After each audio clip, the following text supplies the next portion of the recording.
In our headlines on this Monday, January 26th, here in South Korea, the tech-heavy KOSDAQ index starts its session by soaring past the 1,000 mark in the morning, triggering a circuit breaker, while the price of gold surges above $5,000 per ounce. And South Korea's climate ministry says the country will maintain plans for the construction of 2 new large-scale nuclear reactors by the year 2038, as planned under the former administration. And in the U.S. city of Minneapolis, ICE agents shoot and kill a second American citizen following an altercation amid the ongoing immigration crackdown launched by the Trump administration. We start with news of bullish markets, this time with the tech-heavy KOSDAQ soaring past the 1,000 mark and the price of gold surging above $5,000 per ounce. Our Kim Jun-hong has the latest numbers. South Korea's secondary tech-heavy KOSDAQ index broke above the 1,000 mark on Monday, with early gains strong enough to trigger a buy-side circuit breaker. The index opened up 1.0% at 1,003.9 and finished higher at 1,064.41. A buy-side circuit breaker was triggered at 9:59 a.m. after a sharp jump in index futures temporarily halted program trading. Analysts attribute the rally to rising expectations of government support aimed at revitalizing the KOSDAQ markets, while warning that the pace of gains suggests possible overheating. As the KOSPI gets closer to 5,000, money appears to be flowing into the KOSDAQ, which had been undervalued. But confidence in KOSDAQ companies' earnings is still limited, so it's hard to say if this rally will hold. The KOSDAQ closing above 1,000 is the first time since January 2022 and was led by widespread gains in biotech, battery, and robotics shares. On the same day, gold hit another record high as a hedge against uncertainty. International gold prices rose 1.03% from the previous session, breaking above $5,000 per ounce for the first time. Gold is up 15% so far this year and nearly 80% from a year ago. The spot price for silver has also remained strong, gaining more than 45% this year after topping $100 per ounce over the weekend. Analysts say that even as stock markets rally, rising demand for defensive assets reflects abundant liquidity, lifting both equities and precious metals. Gold and stock prices are rising together on strong liquidity. Expectations of a fiscal stimulus in Japan and China, along with policy uncertainty including pressure for higher defense spending from President Trump, are boosting global liquidity. Analysts see room for further upside moves by gold, as the Bank of America and Goldman Sachs remain bullish, citing sustained demand driven by policy uncertainty. Kim Jun-hong, Arirang News. South Korea will work to rejuvenate cultural cooperation with China as the most recent summit between their leaders has laid the groundwork for broader economic partnership.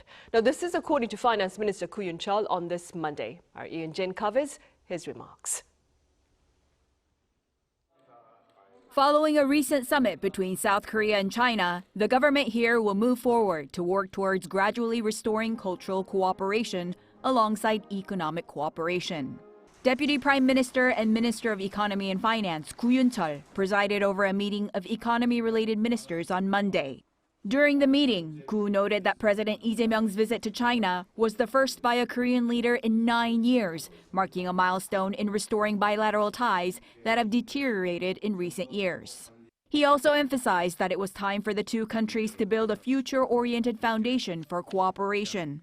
This will include moving beyond cooperation centered on traditional manufacturing to consumer goods and services that directly impact the people. The government plans to gradually restore cultural exchanges across various fields, including arts, sports, and tourism, as well as games, music, film, and broadcasting, while expanding people-to-people exchanges. Also, based on his recent meeting with top international financial officials, Koo discussed the strategic significance of critical minerals, saying that this was due to the spread of AI and the advancement of high-tech industries such as semiconductors and secondary batteries. He noted that if the 20th century was about petroleum, The 21st century is now at a turning point where such critical and rare minerals were becoming even more important, adding that the government plans to establish a support system for international cooperation and partnership.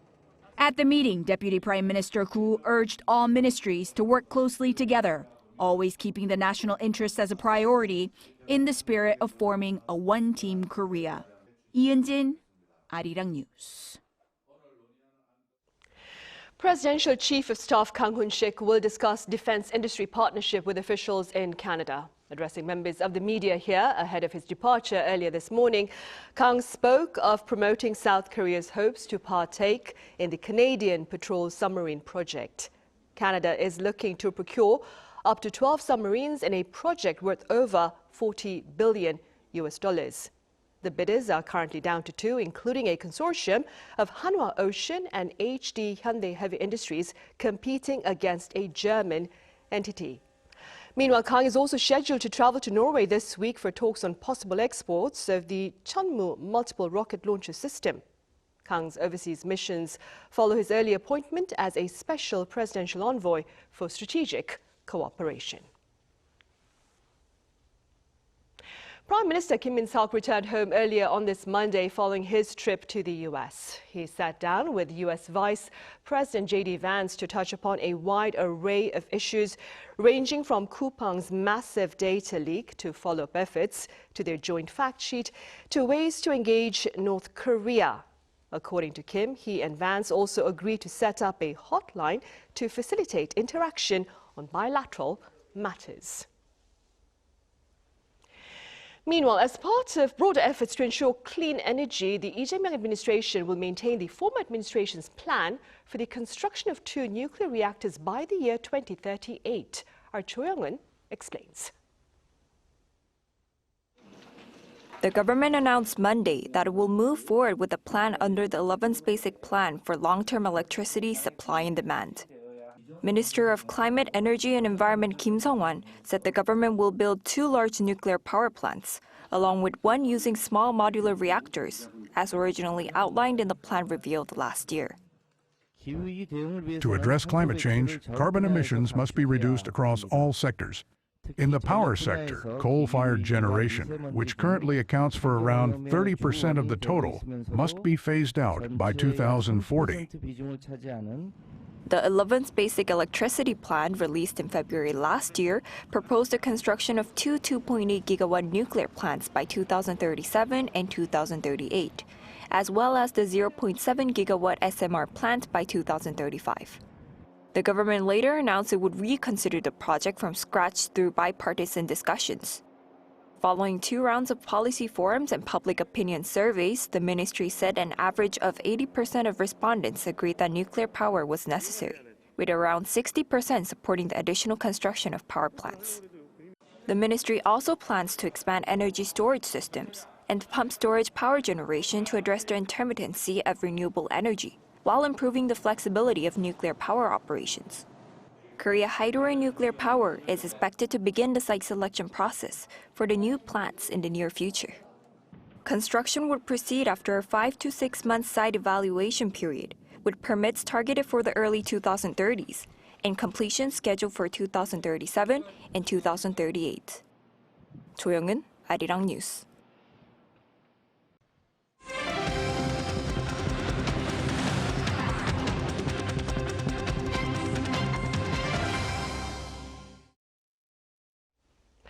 More than half of the 73 South Koreans who landed at Incheon International Airport from Cambodia last week to face online scam charges have been formally arrested. Our Chung Hye-rim has the latest.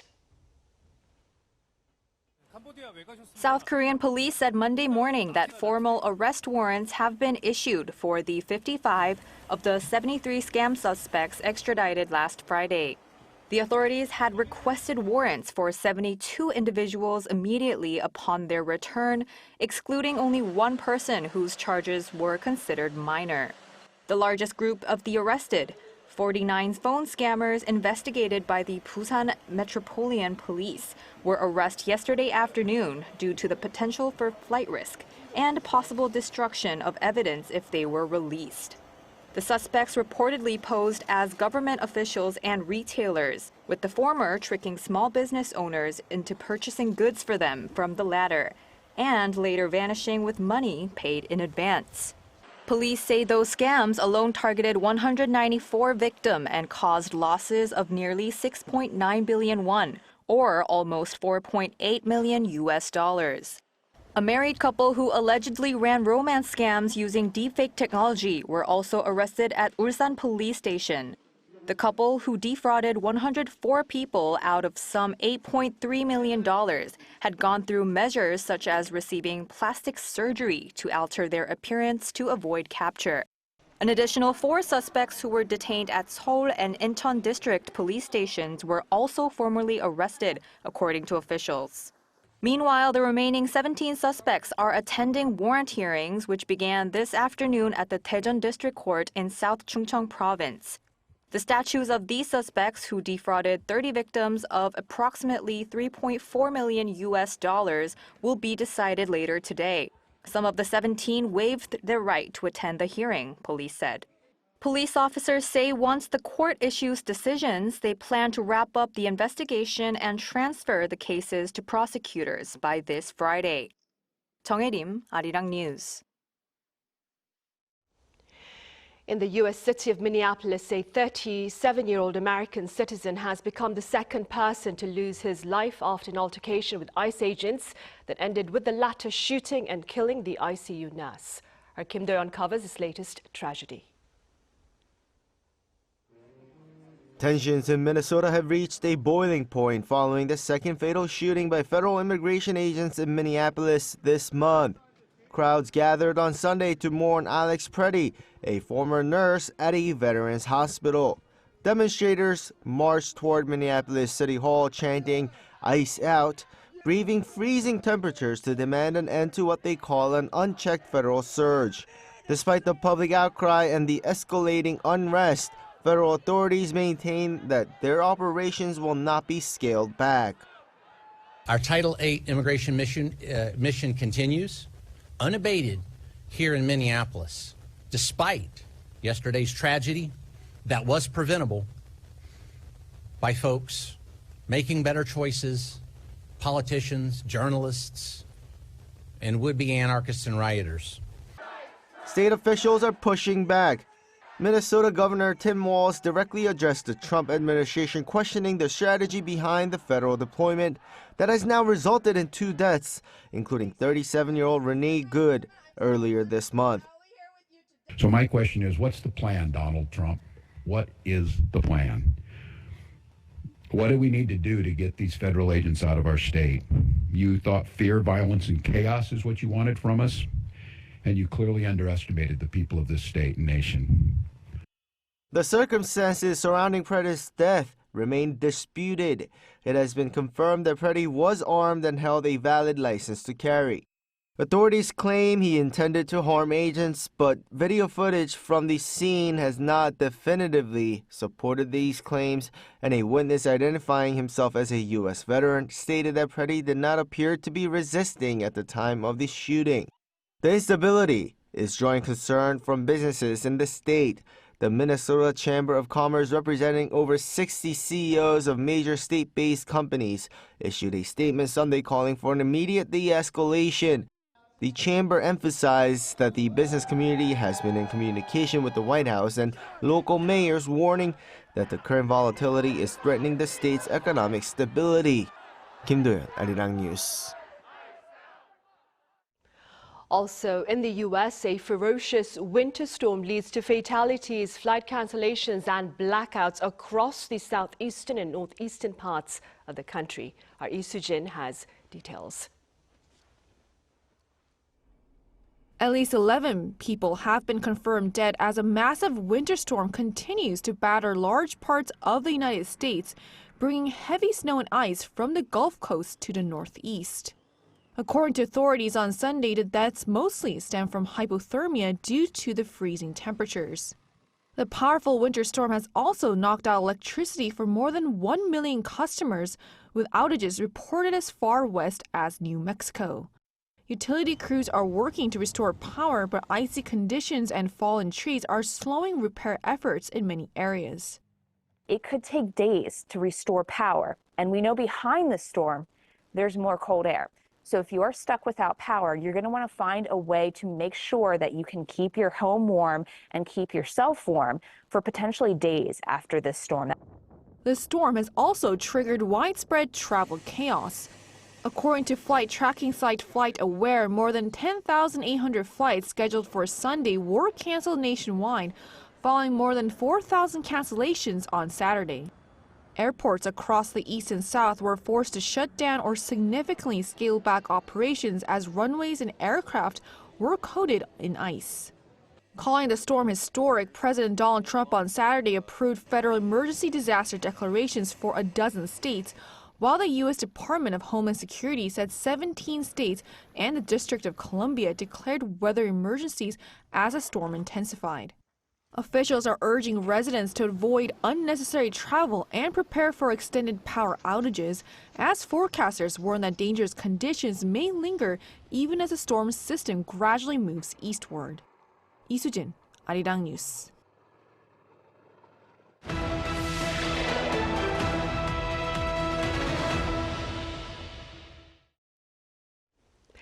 There are growing calls for middle powers to come together for joint action on matters of common interest, and the head of a leading French think tank dedicated to issues of Asia is highlighting the need for such partnership between South Korea and France. Our foreign affairs correspondent Oh Soo-young files this report.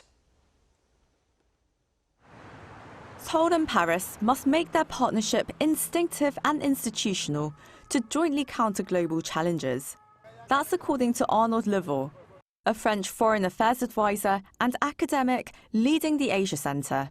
His remarks come as South Korea and France mark 140 years of diplomatic relations, at a time when both countries face mounting geopolitical challenges, particularly in the Indo-Pacific. In that sense, the France-Korea relationship can become a testing ground for a new kind of partnership between middle power democracies, one based on realism, sovereignty and shared responsibility, not only on ideology and not on dependence. America's demand for its allies to increase their own security, regional economic coercion and tensions over trade, minerals and emerging technologies, the prolonged war in Ukraine and North Korea's partnership with Russia are further changing and merging strategic calculations for East Asia and Europe. For France, it's like we need more and more partners like Korea, because Korea understands deterrence, credibility and long-term pressure, because South Korea live with it every day. So I will say that France and Korea share a very pragmatic view on security. Both countries know that peace requires strength, but also self-control. So I will say strength without provocation and firmness without escalation.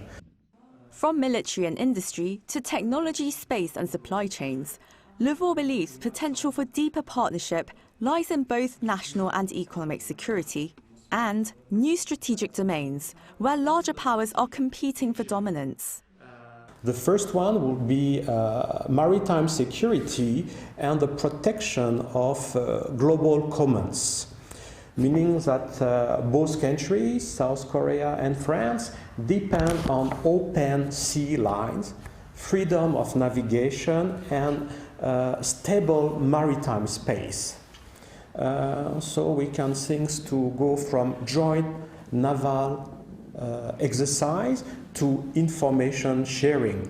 But France and Korea can do much more to protect the rule-based order at sea, not against anyone, but to guarantee the stability. France's foreign ministry says around 30 bilateral dialogue channels already exist across diplomacy, defence, economy and science. However, the professor says an instinctive trigger for cooperation is currently lacking. Both countries share democratic values, a long diplomatic history, and strong people-to-people ties. But I will say that maybe strategically, the relationship is still under-institutionalized. There are a lot of cooperation, but there is no strategic reflex yet. And what I mean by co-constructions, maybe it's to work for joint ownerships in terms of industry, technology, security, normative projects, maybe for instance in AI regulations, but also in the development of defense capabilities, cyber resilience, supply chains, and standards. Going forward, Lvov hopes to see tangible progress at the next Leaders Summit expected this year. A meaningful outcome of leaders' meeting will be the elaboration of a shared strategic framework, one that defines clear priorities to identify concrete projects and create continuity beyond political cycles. And so I will say we need more symbolism and more architecture. Officials say Seoul and Paris are moving to deepen strategic cooperation through high-level talks between foreign ministers and possible reciprocal visits by Presidents Lee Jae-myung and Emmanuel Macron. Oh Soo-young, Arirang News, Paris.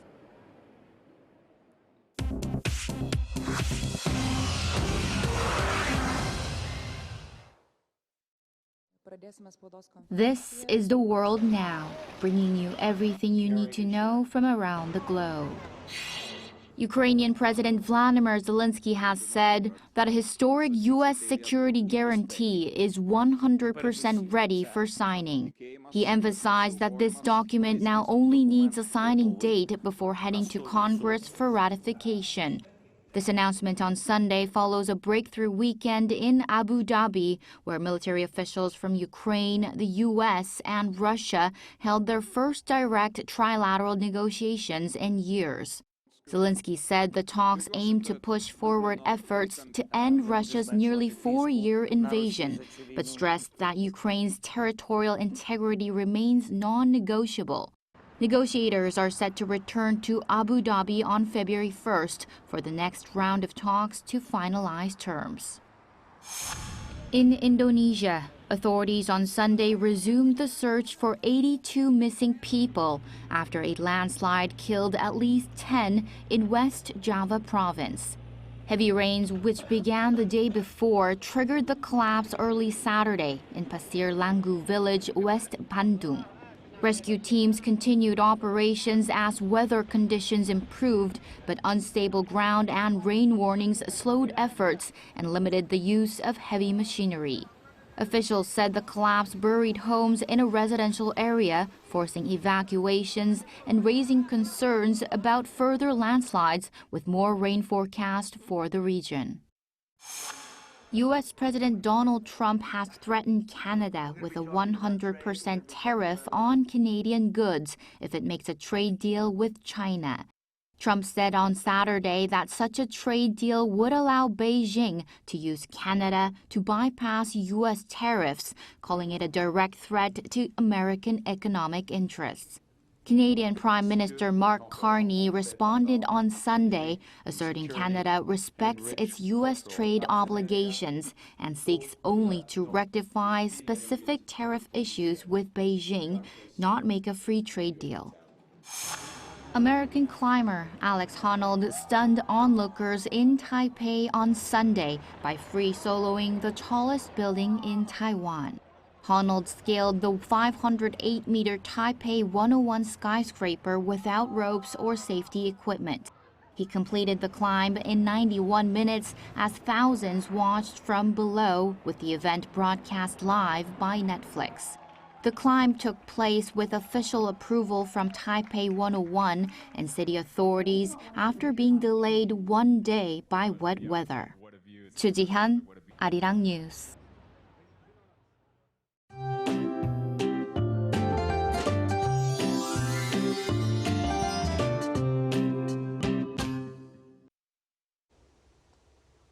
Temperatures have inched up a bit compared to yesterday, loosening the fierce cold spells. Still, cold wave advisories remain in place in northern parts of Gyeonggi-do and Gangwon-do provinces and northeastern parts of mountainous areas of Gyeongsang-buk-do province. This cold wave is set to hang around throughout this week.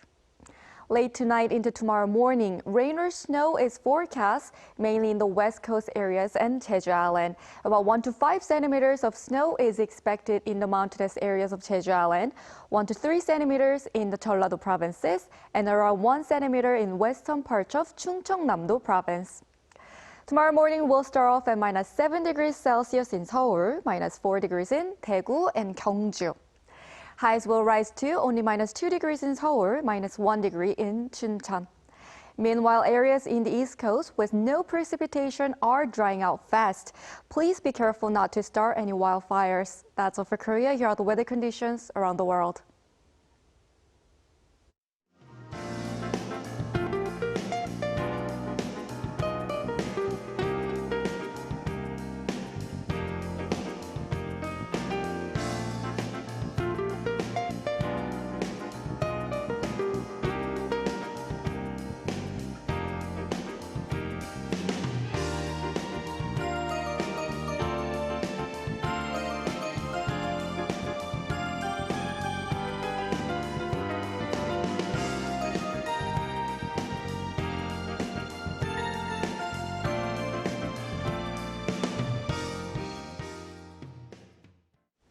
Those are the headlines at this hour here in South Korea. Coming up next is our daily panel session. Do stay with us.